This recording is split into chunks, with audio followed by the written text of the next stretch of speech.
Hello, नमस्कार दोस्तों। मैं प्रियंका स्वागत करती हूँ आप सभी का आपके अपने YouTube channel smart study classes 77 पर।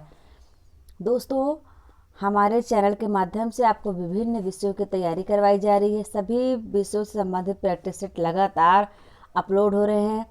अभी कुछ देर पहले ज्योग्राफी का प्रैक्टिस सेट अपलोड हुआ है। इसके पहले एक बहुत ही अच्छा वीडियो है भारतीय स्वतंत्रता संग्राम यानी प्रथम स्वतंत्रता संग्राम का 1857 की क्रांति का। तो आप उस वीडियो को ज़रूर देखें। वह आपको यह बताएगा कि हमें स्वतंत्रता दिलाने में हमारे शहीदों ने कितना योगदान दिया, कितना बलिदान दिया, क्या क्या उनकी ऐसी नीतियाँ थी जिसके कारण वो क्रांति तक पहुँचे, और क्या क्या उनके जो है वो वीक पॉइंट थे जिसके कारण वो क्रांति जो है वो असफल हो गई, सफलता नहीं मिल पाई। आज भी हम ऐसे बहुत सारे कार्य ऐसे करते हैं जिनकी सही से रणनीति ना होने की वजह से, या पारिवारिक या सामाजिक या फिर कहे राष्ट्रीय एकजुटता या सहयोग ना हो पाने की वजह से वो रणनीतियाँ फेल हो जाती हैं। तो स्वतंत्रता संग्राम में भी ऐसा ही हुआ था, जो कि 1857 क्रांति के नाम से हम जानते हैं। आप जरूर जाके देखिए। सारे चैनल पर सभी वीडियो अपलोड है, सारे प्रैक्टिस सेट मौजूद है हमारे चैनल पर। आप जाइए, उससे देखिए और पढ़िए और अपनी परीक्षा को मजबूती प्रदान करिए। दोस्तों, ये जो दौर चल रहा है ना, ये बहुत ही अच्छा है आपके लिए। पूछिए क्यों? क्योंकि ये चुनावी वर्ष है, और चुनावी दौर में सरकार का ज़्यादा से ज़्यादा प्रयास रहेगा कि नई से नई भर्तियाँ लाए, और ताकि वो यह दिखाने का प्रयास करें कि हमने बहुत सारे युवाओं को रोज़गार दिया है, उसे अपने चुनावी मुद्दा बनाए। तो वो उनके लिए भी अच्छा और हमारे लिए भी अच्छा है।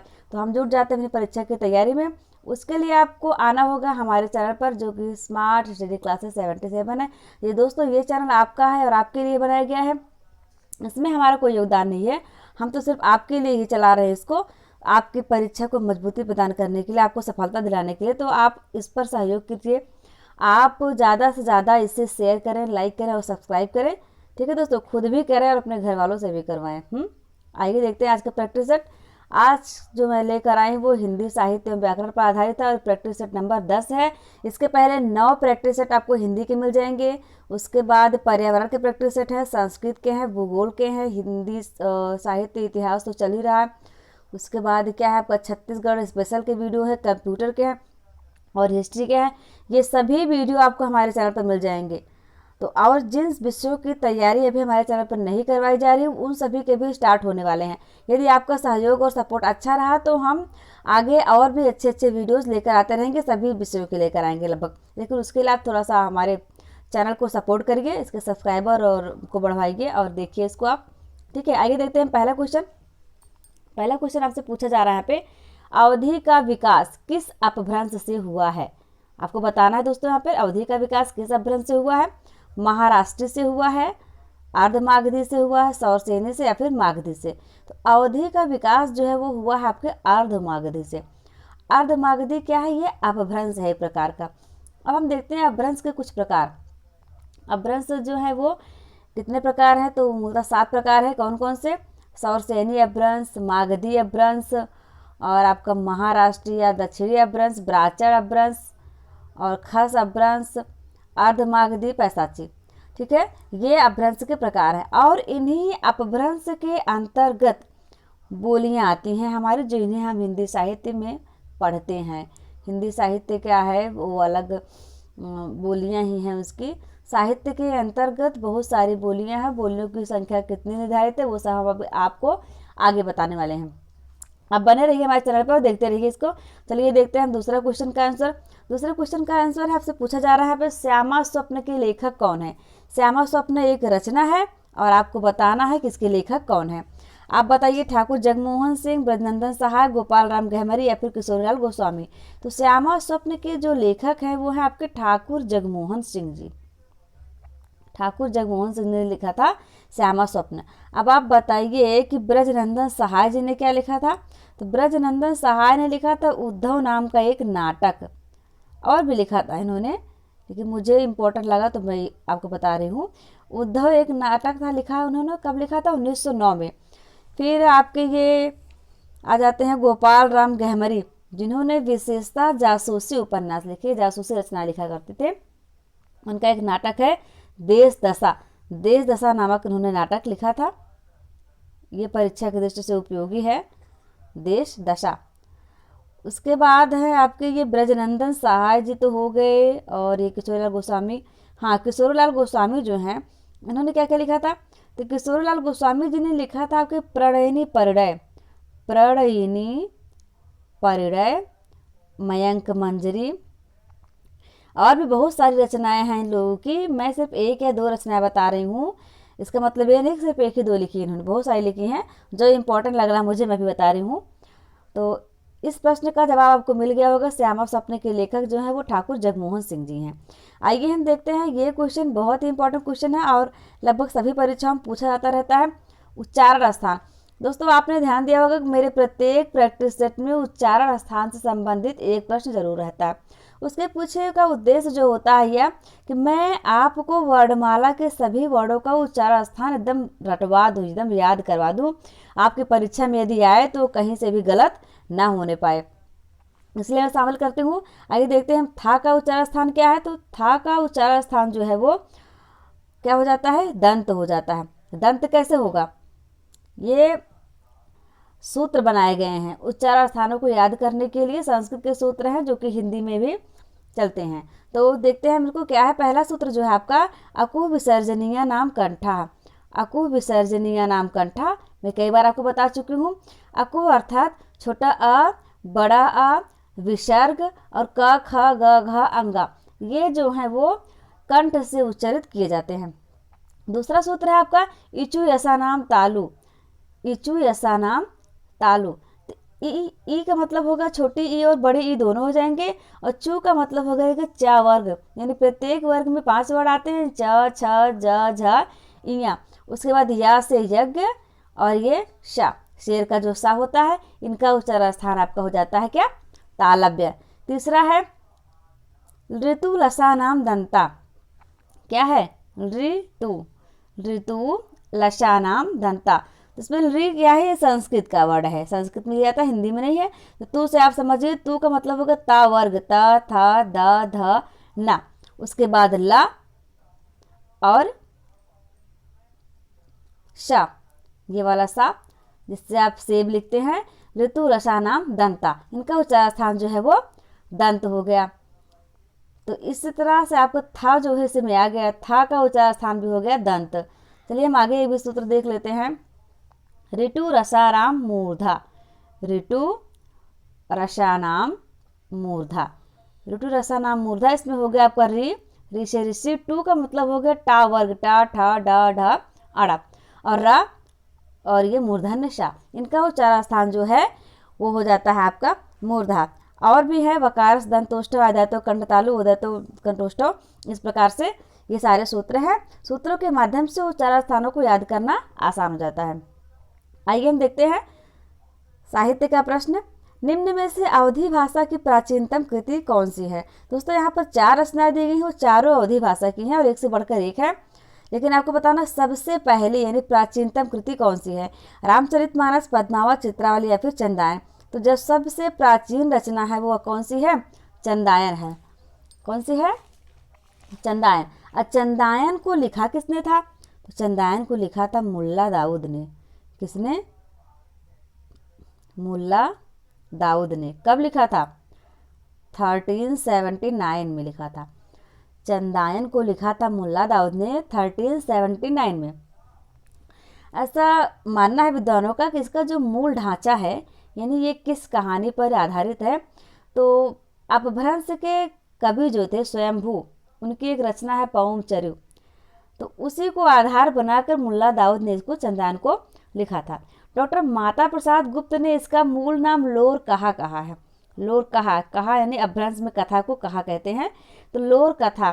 यदि आपसे परीक्षा में पूछ लिया जाए लोर कथा किसे कहते हैं, तो आपको आवश्यक रूप से बताना होगा यहाँ पर चंदायन। चंदायन और लोर कथा दोनों एक ही नाम है, और ये चंदायन जो है इसमें लोर इसका नायक है, तो इसी के आधार पर। और चंदा जो है वो जो है एक राजा थे जो उनकी प्रेमिका पत्नी है।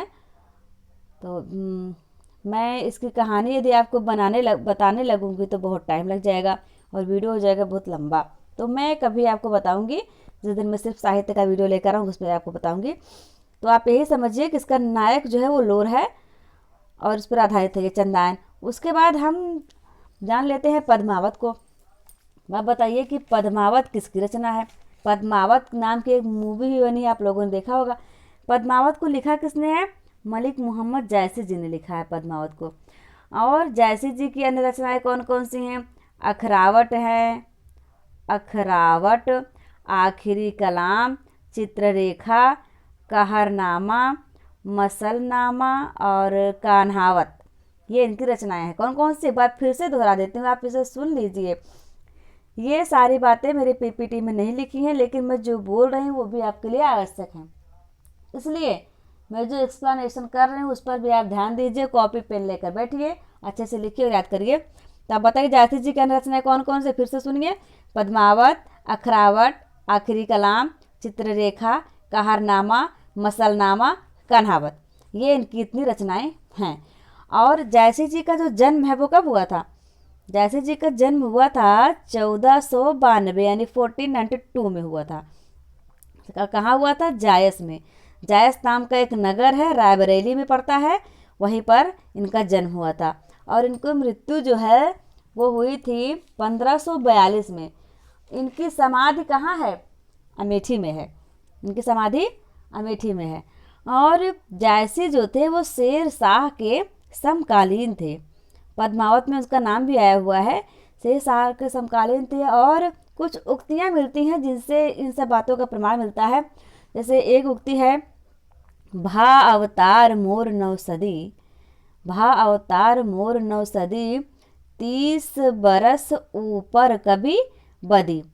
एक ये मिल जाती है। और एक मिलता है, जायस नगर मोर अस्थानु, जायस नगर मोर अस्थानु, तहाँ आई कभी कीनी बखानु। इन्हीं दो उक्तियों के आधार पर हम इनके जन्म स्थान का पता लगाते हैं।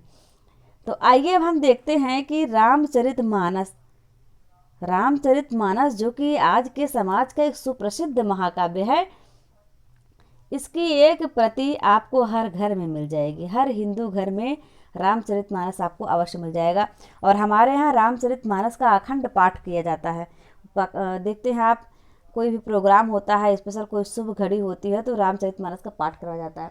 लोग कहते हैं हमारे यहाँ रामायण हो रहा है, तो दोस्तों रामायण नहीं हो रहा है। रामायण जो था उसे तो वाल्मीकि जी ने लिखा था और मूलतः वह संस्कृत में था पूरी तरह से। जबकि जो रामचरितमानस है आपका, ये अवधी भाषा में यानी जन भाषा में है। और इसकी जो भाषा है वो इतनी आसान है कि उसे कम पढ़ा लिखा व्यक्ति भी बड़े आसानी से समझ सकता है। और रामचरितमानस की सबसे बड़ी विशेषता यही है कि आप इसके दोहों चौपाइयों को किसी भी धुन में गा सकते हैं। देखा भी होगा आपने। बाकी हर गीत को आप ऐसा नहीं कर सकते। हर जितने महाकाव्य हैं, खंड काव्य हैं, जो भी हैं गीत काव्य हैं, उन सबको आप हर धुन, हर ताल और सुर के साथ नहीं बिठा सकते हैं। लेकिन रामचरितमानस ऐसा है जिससे आप किसी भी धुन में सेट करें, सेट हो जाता है। और उससे भी बड़ी बात जो मुझे अच्छी लगती है कि प्रत्येक चौपाई इसकी जो है वो अपने आप में एक, आप समझिए चाहे कि मुहावरे का प्रतीक है, या फिर जो भी है पूरी तरह से एकदम सत्य है। जो कह रहे हैं वो जैसे लगता है कि अपनी बात को तुलसीदास जी एकदम प्रमाणित करते हुए चलते हैं। तो रामचरितमानस का गुणगान जितना किया जाए उतना ही कम है। फिलहाल हम इतना बताना चाहेंगे आपको रामचरितमानस के बारे में कि इसकी जो रचना है वो 1631 संवत में हुई थी। कब हुई थी? 1631 संवत में। अगर सन आप जानना चाहे तो, यानी ईस्वी में जानना चाहे तो 1574 में।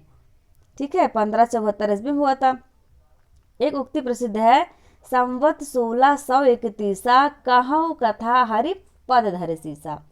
और भी कहा जाता है, एक लाइन है, नवमी भवम वार मधुमासा अवधपुरी यह चरित प्रकाशा। यह रामचरितमानस के बारे में है। और रामचरितमानस की जो रचना है वो 2 वर्ष और 7 महीने में हुई। सोचिए कितना टाइम लगा इस अमूल्य कृति के निर्माण में। अब आइए हम देखते हैं, जो रामचरितमानस तो हो गया, इंपॉर्टेंट था ये, लेकिन अब हम जानेंगे तुलसीदास जी की महत्वपूर्ण रचनाएं कौन कौन सी हैं और कौन सी किस भाषा में लिखी गई हैं। क्योंकि यदि हम तुलसीदास को पढ़ रहे हैं तो अधिकतर क्या होता है, आपसे ये पूछ लेगा कि कौन सी रचना किस भाषा में है। यानी हम सबसे पहले देखेंगे तुलसीदास जी ने दो भाषा में रचना की थी, अवधी भाषा में और ब्रज भाषा में। उनकी कुछ रचनाएं जो हैं अवधी में और कुछ ब्रज में हैं। सबसे पहले हम अवधी को देखते हैं। तो अवधी में तो आप ये देख ही रहे हैं, रामचरितमानस है। उसके बाद दूसरी है राम लला नाहछू, राम लला नाहछू है। फिर बरवे रामायण है। उसके बाद जानकी मंगल है। फिर क्या है, पार्वती मंगल। यानी रामचरितमानस, रामलला नाचू, बरवे रामायण, जानकी मंगल और पार्वती मंगल, ये जो है आप इनकी रचनाएं अवधी भाषा में हैं। बाकी आगे हम देखेंगे ब्रज भाषा में।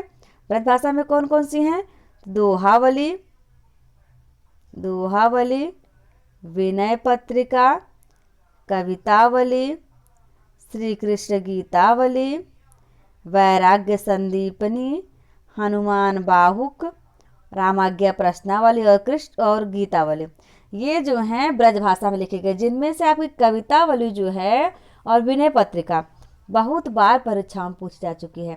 आप ध्यान दीजिए, आप अवधी वाली जो है याद कर लीजिए। अवधी की रचनाएं कम है, रामचरितमानस, रामलला नाहछू, बरवे रामायण, जानकी मंगल, पार्वती मंगल, ये अवधि में। बाकी जितनी बचती हैं वो ब्रज भाषा में। रामचंद्र शुक्ल जी ने तुलसीदास जी की 12 रचनाओं को प्रामाणिक माना है। आइए हम अगला देखते हैं, चित्रावली। चित्रावली को किसने लिखा है, तो चित्रावली को लिखा था उस्मान जी ने लिखा है। उस्मान नाम के एक कवि हुआ करते थे, उन्होंने लिखा था। कब लिखा था, 1613 में लिखा था इन्होंने। ठीक है, यह आपको पसंद आ रहा है कि नहीं आप जरूर बताइएगा। दोस्तों आप हमारे चैनल पर बने रहिए, आपको बहुत ऑथेंटिक और सच्ची जानकारी दी जाएगी। आगे देखते हैं हम। अब आपसे पूछा जा रहा है कि हिंदी के अंतर्गत कुल कितनी बोलियां हैं। यह थोड़ा सा विवाद का प्रश्न है। विवाद का तो नहीं है, लेकिन कहीं कहीं किताबों में दिया रहता है 17, जबकि 17 जो है वो गलत है, 17 नहीं है, 18 है। हिंदी के अंतर्गत कुल बोलियों की संख्या जो है वो 18 है। 18 बोलियां कौन कौन सी हैं आप सुन लीजिए।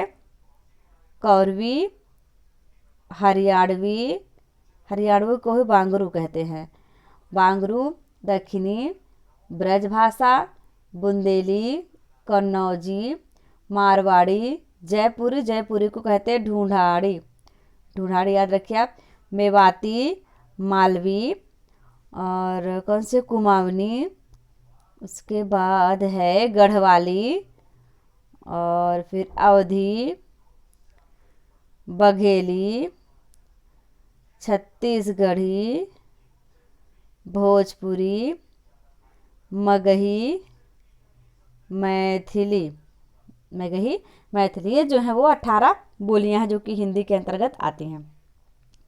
नेक्स्ट देखते हैं। नेक्स्ट आपसे पूछ रहा है खड़ी बोली का दूसरा नाम क्या है। खड़ी बोली को हम अन्य और किस नाम जानते हैं, तो खड़ी बोली को हम कौरवी के नाम से जानते हैं। आगे देख लेते हैं अगला क्वेश्चन। अगला आपसे पूछ रहा है कि निम्न में से खड़ी बोली का प्रथम महाकाव्य कौन सा है। पृथ्वीराज रासो है, कामायनी है, प्रिय प्रवास है या फिर साकेत है। तो खड़ी बोली का जो प्रथम महाकाव्य है वो प्रिय प्रवास है। प्रिय प्रवास, इसे लिखा किसने था, इसे लिखा था अयोध्या सिंह उपाध्याय हरियोध ने। मूल नाम इनका अयोध्या सिंह उपाध्याय था और उपनाम जो था वो हरियोध था। दोस्तों मेरे चैनल पर एक वीडियो पड़ा हुआ है, आप जाके देखिए, कवियों के उपनाम का। उसका एक ही पार्ट आया है, अभी आगे भी एक पार्ट और आएगा उसका, तो उसमें आपको ये मिल जाएगा। आप देख लीजिए। परीक्षाओं में क्या करता है, कभी कभी तो कवियों को उपनाम भी पूछ लेता है, आप उसको पढ़ लीजिए, 1 नंबर आपका सॉलिड हो जाएगा। आइए देखते हैं फिर। प्रिय प्रवास हो गया। अब हम देखते हैं पृथ्वीराज रासो। पृथ्वीराज रासो को किसने लिखा, तो चंद्रवर दाई जी ने लिखा था। चंद्रवर दाई आदिकाल के प्रथम कवि माने जाते हैं, तब जिनकी रचनाएं प्राप्त होती हैं। हालांकि इसमें भी मतभेद हैं। आचार्य रामचंद्र शुक्ल जिसे अप्रमाणिक मानते हैं, प्रथम कवि तो मानते हैं, लेकिन पृथ्वीराज रासो को अप्रमाणिक मानते हैं। बहुत सारे कवि हैं जो कहते हैं इसकी जो घटना है यानी आधा या प्रमाणिक है और आधा अप्रमाणिक है। ऐतिहासिकता पर पृथ्वीराज रासो जो है आधी घटनाएं इसकी ऐतिहासिक हैं, आधी काल्पनिक है। इसमें इस प्रकार के वर्णन किए गए हैं बढ़ा चढ़ा कर कि वास्तव में तो अगर देखा जाए तो है तो काल्पनिक लगता ही है, लेकिन कुछ लोग इसे पूरी तरह से इनकार देते हैं कि इसमें ऐतिहासिकता का बिल्कुल भी अंश नहीं है, और कुछ लोग कहते हैं कि नहीं है ये। अब हम देखते हैं साकेत को। साकेत को किसने लिखा था? आपके प्रिय कवि ने लिखा था, मैथिली शरण गुप्त जी ने। गुप्त जी की विशेषता यह थी कि इन्होंने ऐसे पात्रों को अपनी रचनाओं में शामिल किया जो प्रायः साहित्य से ओझल दिखे, यानी जिनको उपेक्षा कर दी थी साहित्य ने। जैसे आप देखेंगे साकेत, उसमें क्या है, उर्मिला का इन्होंने वर्णन किया है, और महात्मा बुद्ध की पत्नी कौन थी? यशोधरा, यशोधरा का वर्णन किया। इस प्रकार के पात्रों को उन्होंने उभारने का प्रयास किया है, जनमानस सामने लाने का प्रयास किया है। आइए देखते हैं हम कामायनी। कामायनी जो है जयशंकर प्रसाद जी का बहुत ही महत्वपूर्ण काव्य है। इसमें सर्गों की संख्या जो है वो 15 है, अक्सर पूछा जाता रहता है।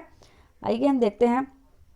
कबीरदास जी सच्चे अर्थों में समाज सुधारक, बाह्याडंबर का विरोध करने वाले समाज सेवी कहा जाता है इनको। तो कबीरदास जी का जन्म कब हुआ था? आपसे पूछा जा रहा है पे। कबीरदास जी का जो जन्म हुआ था वो 1398 में हुआ था। कब हुआ था? 1398 में। आइए हम इनके जन्म से संबंधित कुछ और बातों को जान लेते हैं। कबीरदास जी का जन्म 1398 ईस्वी में हुआ था। कहाँ पर हुआ था? काशी में हुआ था। एक ऐसा माना जाता है कि एक विधवा ब्राह्मणी के गर्भ से हुआ था, और उसने लोक लज्जा के कारण ला करके इन्हें कहाँ छोड़ दिया था? लाहर तारा नाम का एक तालाब था, उसी के पास इन्हें छोड़ दिया था। तो वहीं पर नीरू नीमा नामक दंपत्ति थे, जो जुलाहा दंपत्ति थे, नीरू और नीमा। वो दोनों लोग गए होंगे किसी काम से, तो उनको ये कबीरदास जी रोते पड़े मिले वहाँ पे। ये दोनों, चूँकि उनके भाई कोई संतान थी नहीं, तो ये कबीरदास जी को अपने घर पर ले आया, उनका पालन पोषण किया, अपने बच्चे की तरह रखा, बड़े हो गए ये। तो कबीरदास जी का जो है विवाह भी हुआ था। उनकी पत्नी का नाम बताया जाता है कि पत्नी का नाम लोई था। क्या नाम था? लोई। और कहीं कहीं धनिया या रमजनिया भी मिलता है। लोई था, फिलहाल लोई ज़्यादा प्रमाणिक है, धनिया या रमजनिया आप सुन लीजिए, भी मिलता है। अब पुत्र का नाम कमाल था, पुत्री का नाम कमाली था। और हाँ दोस्तों, सबसे ज़्यादा ज़रूरी बात हो जाती है कि गुरु का नाम जो है वो रामानंद था। सर्वमान्य तो रामानंद जी हैं, लेकिन मुस्लिम परंपरा के लोग इन्हें कहते हैं ऐसा कि शेख तकी इनके गुरु थे। कौन थे? शेख तकी। मुस्लिम परंपरा के अनुसार यदि पूछा जाए तो आपका जवाब शेख तकी होगा, लेकिन सर्वमान्य रूप से यदि पूछा जाए तो आपका जवाब क्या होगा? रामानंद। और दोस्तों, इनकी रचनाएं जो हैं ये खुद लिखते नहीं थे, खुद नहीं लिखते थे। इनका जो है ये उपदेश देते थे या गाते रहते थे दोहों को, सोठों को, छंदों को। तो उनके जो शिष्य हुआ करते थे, शिष्य उनका संकलन कर लिया करते थे। ऐसे उनके एक शिष्य हुए धर्मदास। धर्मदास ने कबीरदास जी की पंक्तियों को संकलित किया और उसे नाम दिया किसका? बीजक का नाम दिया। और बीजक में ही साखी, सबद और रमैनी तीनों शामिल हैं। आपसे पूछा जाता है बीजक किसकी रचना है, तो आप बताएंगे कबीरदास जी की रचना है। कबीरदास जी पढ़े लिखे नहीं, तो इन्होंने खुद ही कहा है, मत्स्य कागज छुयो नहीं, कलम गयो नहीं हाथ। यानी कि मैंने कागज को कभी छुआ नहीं है, छुआ भी नहीं है, और हाँ, कलम को हाथ में नहीं पकड़ा है।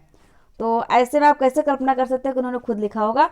लिखा नहीं था इन्होंने, इनके जो शिष्य हुआ करते थे उन्होंने उसका संकलन कर लिया था। आइए हम देखते हैं अष्टछाप। बहुत ही प्यारा क्वेश्चन है ये। अष्टदाप नहीं, अष्टछाप है ये। अष्टछाप के कवियों की संख्या कितनी है आपको बताना है यहाँ पर। अष्टछाप के कवियों की संख्या 8 है। अब आपके मन में जिज्ञासा हो रही होगी कि 8 कवि हैं तो कौन कौन से थे वो कवि। दोस्तों, अष्टछाप की स्थापना जो है वो की थी किसने? वल्लभाचार्य जी ने। वल्लभाचार्य ने की थी, और कब की थी? 1565 में। 1565 में की थी। इसमें क्या था कि 4 शिष्य तो वल्लभाचार्य के थे और 4 शिष्य थे विट्ठल दास के। तो वल्लभाचार्य के जो शिष्य थे उनका नाम था कुंभन दास, सूरदास, परमानंद दास और कृष्णदास। और जो विट्ठल दास के शिष्य थे उनका नाम था गोविंद स्वामी, नंददास, शीत स्वामी और चतुर्भुज दास। तो 4 उनके शिष्य और 4 उनके, यानी 4 हो गए आपके वल्लभाचार्य जी के शिष्य और 4 हो गए विट्ठल दास के। तो ये मिला करके हो गए 8। 8 लोगों को मिला करके बन जाता है आपका अष्टछाप।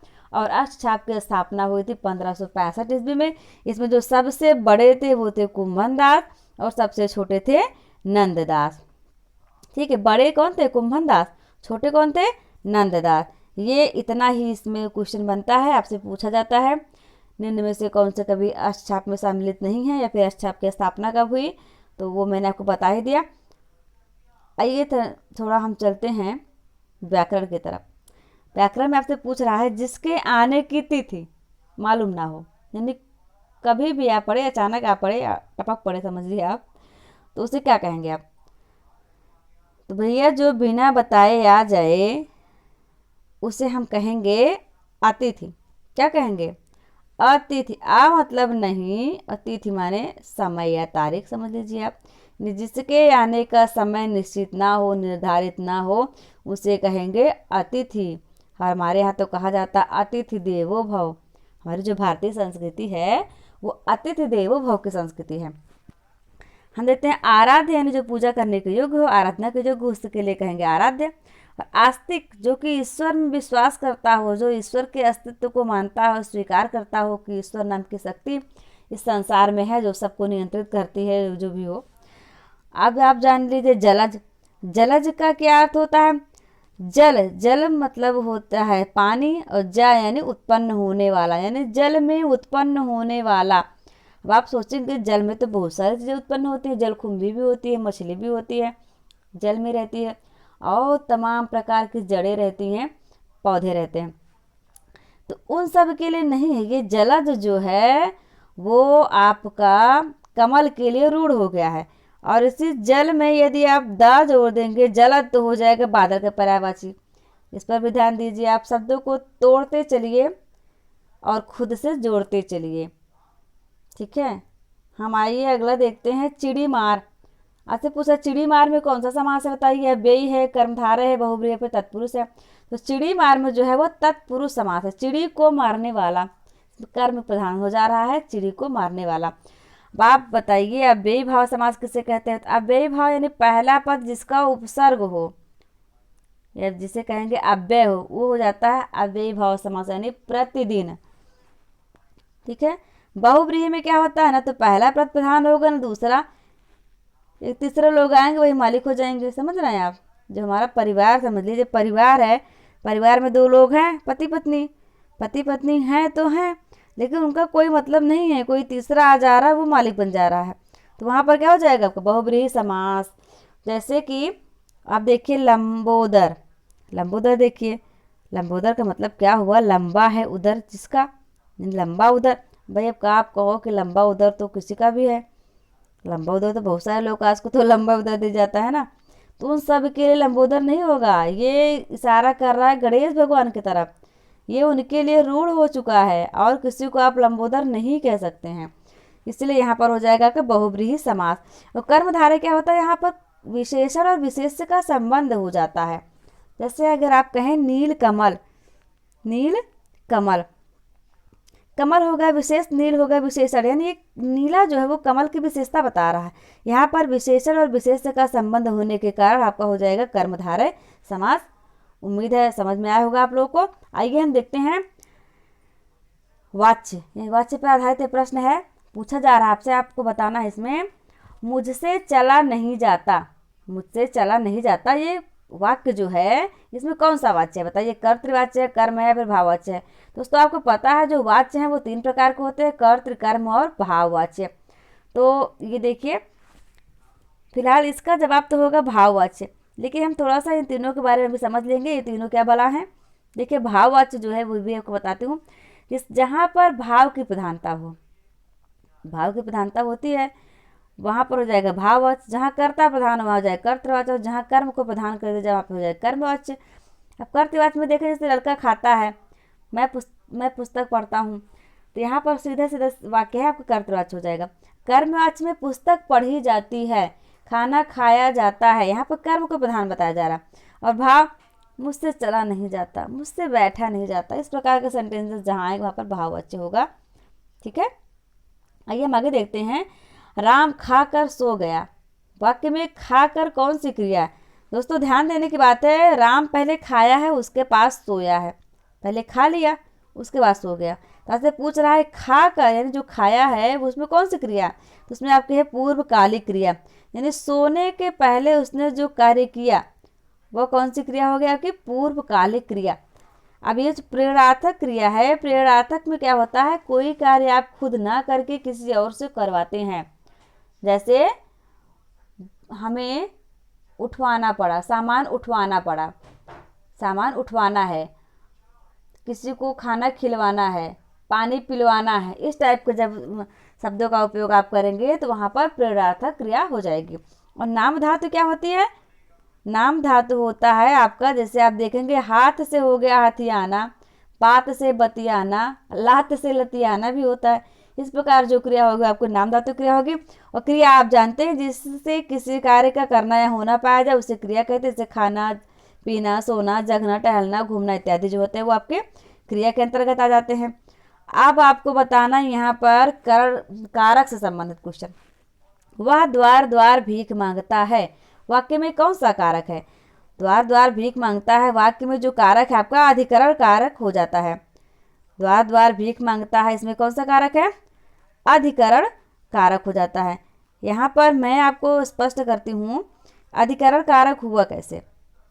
हाँ बताइए आप, ये जो है आपका जो अधिकरण कारक है ये कैसे हुआ? अधिकरण कारक की विशेषता जो होती है, क्रिया या आधार को सूचित करने वाली संज्ञा या सर्वनाम के स्वरूप को अधिकरण कारक कहते हैं। इसका एक उदाहरण, वह संध्या के समय गंगा किनारे जाता है, इसमें आधार निर्धारित किया जा रहा है। अब आप देखें संप्रदान कारक क्या होता है। संप्रदान कारक जो होता है, जैसे साधारणतः जिसे कुछ दिया जाता है या जिसके लिए कोई काम किया जाता है, वह पद जो होता है वो संप्रदान होता है। जैसे हरि मोहन को रुपए देता है, माँ बच्चे को मिठाइयाँ खरीदती है, इस प्रकार के। और अपादान में होता है जहाँ पर अलग हो जाए, अलगाव का अर्थ जो बताए, वहाँ पर होगा अपादान कारक। यानी संज्ञा के जिस रूप से किसी वस्तु के अलग होने का भाव प्रकट हो, वहाँ पर अपादान कारक होता है। जैसे आप कहेंगे हिमालय से गंगा निकलती है, हिमालय से गंगा निकलती है। या फिर आप कह दें बिल्ली छत से कूद पड़ी, तो इसमें क्या हो रहा है? बिल्ली थी ये, छत से कूदी, नीचे आ गई, तो छत से इसका अलगाव हो गया, इसलिए यहाँ पर क्या हो जाएगा आपका? अपादान कारक। अब करण कारक को हम जानते हैं, करण कारक मतलब होता है माध्यम हो जाए तरीके से। जैसे वह कुल्हाड़ी से लकड़ी काटता है, किससे लकड़ी काट रहा है? कुल्हाड़ी से। तो यहाँ पर से जो लगा वह करण कारक का चिन्ह है। आइए हम देखते हैं मुहावरे। मुहावरे आपसे पूछ रहा है कान खड़े होना, मुहावरे का क्या अर्थ है? कान खड़े होना मुहावरे का क्या अर्थ है? होशियार होना, ध्यान देना, कान देना, फिर प्रत्यक्ष होना।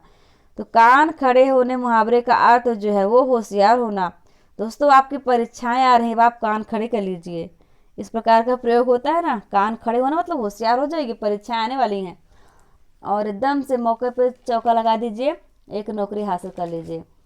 इतना आसान नहीं होता, लेकिन जिस काम को हम जी जान से करेंगे वो तो मिलना तय है, वो कैसे छोड़ा जा सकता है ना। अगर कुछ भी संभव नहीं है या फिर आसान नहीं है तो कुछ भी असंभव नहीं है, सब कुछ संभव है, मनुष्य सब कुछ कर सकता है। कहा जाता है ना, रामधारी सिंह ने कहा मानव जब जोर लगाता है पत्थर पानी बन जाता है। आइए देखते हैं, आपसे पूछ रहा है पर तटनी किसका पर्यायवाची है? तटनी जो है वो नदी का पर्यायवाची है। नदी के और कौन कौन से पर्यायवाची हैं? सरिता, आपगा, निम्नगा, निर्झरणी, कूलंकसा। जो मुझे बहुत इंपॉर्टेंट लगता है वो कूलंकसा है, तरंगिणी, ये जो है नदी के पर्यायवाची हैं। अब आप देखेंगे यहाँ पे देवता जी के हैं, अब देवता जी की पर्यायवाची देख लेते हैं कौन कौन से हैं। शूर, अमर, देव, निर्जर, विबुध जो है बहुत इंपॉर्टेंट है यहाँ पे, विबुध, त्रिदश, आदित्य और गिरवाड़, ये हो जाते हैं आपके किसके पर्यायवाची? देवता के पर्यायवाची होते हैं। हम अगला देखते हैं सोना। आपसे पूछा सोना यानी सोना यानी निद्रा वाला पर्यायवाची नहीं, सोना जो धातु होता है उसके पर्यायवाची पूछ रहे हैं आपसे।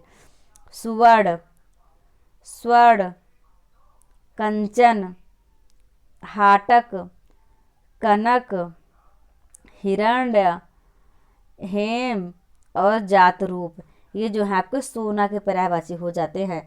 अब वृक्ष का आप जानते हैं, वृक्ष कौन कौन से हैं? तारु, द्रुम, पादप, बिटप, अगम, पेड़ और गाछी, यह हो जाते हैं आपके वृक्ष के पर्यायवाची। अब आप बताइए, उपसर्ग है, कमसिन शब्द में कौन सा उपसर्ग है? कम, अशिन, कमी या फिर इन? तो कमसिन में जो उपसर्ग है वो कम है। अब आप बताइए, वह आया हो, वाक्य में कौन सा काल है? वह आया हो, आपको बताना है इसमें। तो वह आया हो, इसमें संदिग्ध है, कन्फर्म नहीं है, एकदम थोड़ा सा संदिग्ध बताया जा रहा है। आया हो, नहीं भी आया हो, ऐसे भी हो सकता है। बताइए, सामान्य वर्तमान किसे कहेंगे? सामान्य वर्तमान यानी क्रिया का वह रूप जिससे क्रिया का वर्तमान काल में होना पाया जाता है उसे सामान्य कहते हैं। जैसे वह आता है, वह देखता है, वह जाता है, वह खाता है, वह पीता है, वह रहता है, इस प्रकार का। और संभाव्य में क्या होगा? संभाव्य में इसमें वर्तमान में काम का पूरा होने की संभावना रहती है। वह आया हो, ये संभाव्य है। अच्छा, यहाँ पर संदिग्ध नहीं है, ये संभाव्य है। तो और संदिग्ध में क्या कहता है? जिससे क्रिया के होने में संदेह प्रकट हो, जिससे क्रिया के होने में संदेह प्रकट हो। राम खाता होगा, राम खाता होगा, वह पढ़ता होगा, इस प्रकार का जहाँ आएगा तो राम खाता होगा आपका हो जाएगा संदिग्ध, और वह आया हो जाएगा संभाव्य। समझ में आ रहा है कि नहीं आपको? दोस्तों, अगर आपको कहीं भी थोड़ी सी भी दिक्कत होती है तो आप ज़रूर कमेंट बॉक्स में कमेंट करके बताइए। तो आप देखिए, इसका जो जवाब है वो हो जाएगा वह आया हो। वह आया हो वाक्य में कौन सा काल है? तो इसमें होगा आपका संभाव्य वर्तमान काल। आइए हम देखते हैं अगला प्रश्न। अगला प्रश्न आपसे पूछ रहा है, निम्न में से शुद्ध शब्द छांटिए।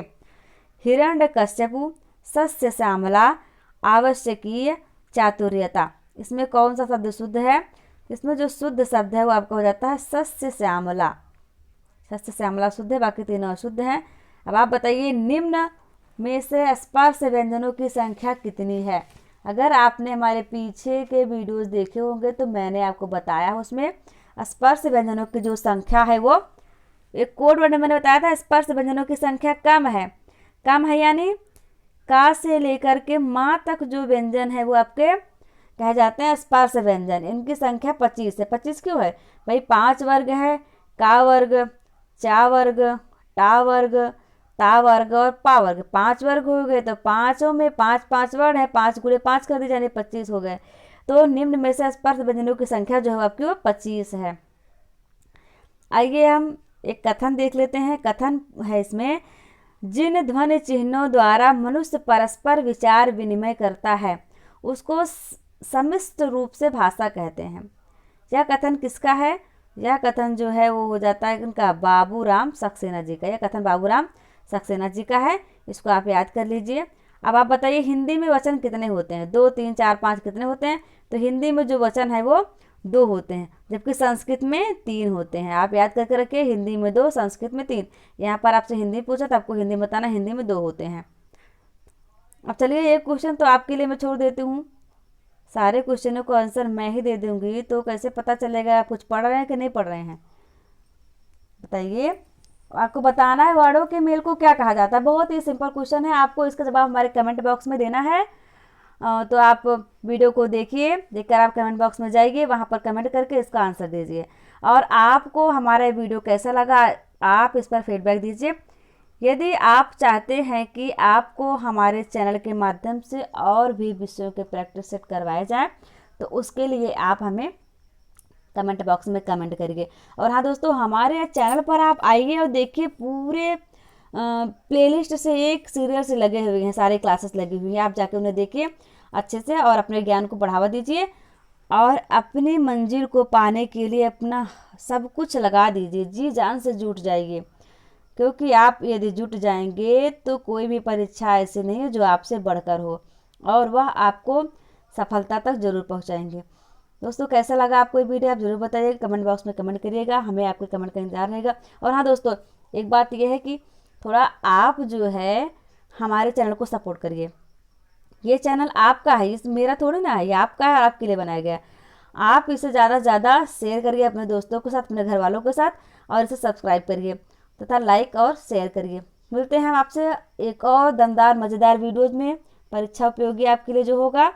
तब तक के लिए नमस्कार, धन्यवाद, जय हिंद, जय भारत।